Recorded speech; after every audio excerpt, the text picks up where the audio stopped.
Here we go. So welcome to Gift Friday, right?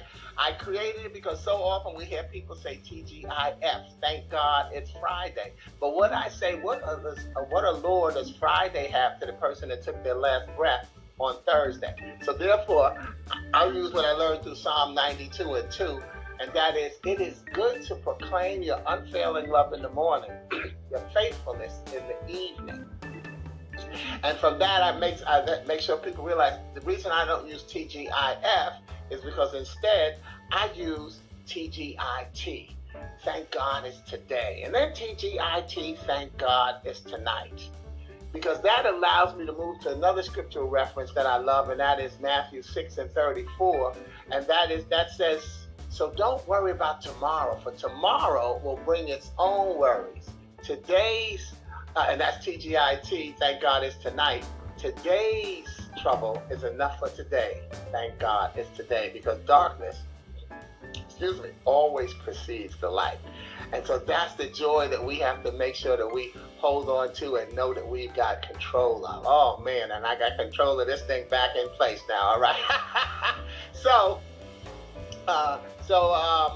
But let's take another look at how we can use TGIF, and that is TGIF, trusting God is free. Trusting God is free. Think about it. What does it cost you to receive the most precious gift of every day, the gift of waking up? It doesn't cost you a dime. So trusting God is free. And what that allows us to do is take another look at TGIF. And we move, see that T in the front? Let's move that T from the front of TGIF to the end, so there's GIFT. Excuse me, here I go. God is for today. It's a gift. That's what we should be thankful for. That's the TGIF. That's what we're thankful for today and tonight, the gift of life. And so that's why I call it Gift Friday. God is for today. And Gift Friday is the online reading of one of my inspirational or poetic messages that you can use to inspire a friend of yours, or you may use it on a broadcast. But most importantly, use it to inspire yourself and keep yourself going. What I always do is I read my poetic message on here, and then if you like a copy of the poem, it's one of my originals, and you're not on my mailing list, you can just send me an email, and I'm going to tell you this at the end as well. But on Facebook or LinkedIn, if you're not on my mailing list, send me an email request to sporty@sportyking.com, and I'll post that as we get toward the end of the message. But I want to let you know now in advance. Okay, but this week's poem is actually about a combination of being good and about sharing my Christian faith with acknowledgement of God as my guide. Hopefully, it will remind you to do the same. So before I read the poem, I reference an inspiration from my book, Starting Today. Starting Today has a combination theme talking about being good and sharing my Christian faith that I'm celebrating today, this weekend, and every other day. The inspiration was called Blind Faith. Blind Faith. And so here's how it reads in Starting Today. I've used that term several times in describing my belief in myself and in my business. And I've had it said to me, oh man, you don't know how many people you've helped, etc., etc. And then I've humbly, moved the conversation along. Okay, thank you. But then I realized that I could better share my gift by knowing and acknowledging my source. See, I don't seek to mock or discredit their comments. I seek to strengthen my spirit that knowing that I'm doing the work created for me. How did you get where you are today? You see, God is my source. As I help you, to Him goes the glory. So that's why when someone says, oh, you don't know how many people you're helping.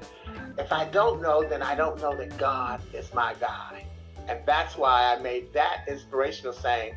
And that moves us to 1999. In 1999, I wrote that inspiration. And in 2005, I would write today's poem to connect to it. And it's from my book, A Poet in Every Prophet. And with it, I thank you for helping people, for helping others, and enjoying who you are. And I welcome you to incorporate this poem into your life.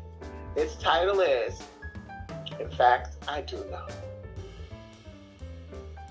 You see, you think that because you can touch me, I don't know how I affect or impact the lives of those I touch. Yet, you tell me that I touch you. Therefore, someone less powerful than my God has made an impression on your life and painted the picture of how the impactful should act, which impacts how they impact who they impact. And in that cycle, no one gets credit for knowing how they impact, thus impacting no one. So it's you who doesn't know how you affect or impact the lives of those you touch. Yet it's you who has an influence on mine because you can touch me. You know, we have to know that we make a difference without requiring the instant or visible proof. See, the proof will come in an instant. But when you keep your spirit focused on staying calm, cool, and collected, where you planted a seed will sprout. And it will give you the peaceful flashback of having sown your own belief. So let's break the poem down with the first and last stanza. The first stanza says, you think that because you can touch me, I don't know how I affect or impact the lives of those I touch. Yet, you tell me I touch you. That's the first stanza. See, we open with talking about a physical touch and a relationship. Yet, Luke 10:16 says, the one who listens to you listens to me. And the one who rejects you rejects me. And he who rejects me rejects the one who sent me. See, God hears our prayers, spoken or unspoken, and puts people in place to bless us. Sometimes we're so close to the blessing that we don't think it recognizes us. And sometimes it doesn't until we accept and truly believe that God answers prayer. Don't we acknowledge that? Don't we acknowledge that we don't know how the prayer will be manifested? So that becomes the excitement in the belief. You know what, man, that message was just for me. Wow, you don't know how many people you've helped. See, we didn't know how the prayer would manifest. So we're excited when we see the manifestation. And that's my removal of the blind faith. Because you just told me who God sent to touch me. Who God sent me to touch. So when I touch you, you say, oh man, you don't know how you helped me. Well, you just told me who God sent me to touch, because I didn't know who I was sent to touch. And by the end of the poem, I become you. You see, because in the middle of the poem, the stanza we read, therefore, someone less powerful than my God has made an impression on your life and painted the picture of how the impactful should act, which is impacts how they impact who they impact. And in that cycle, no one gets credit for knowing how they impact, thus impacting no one.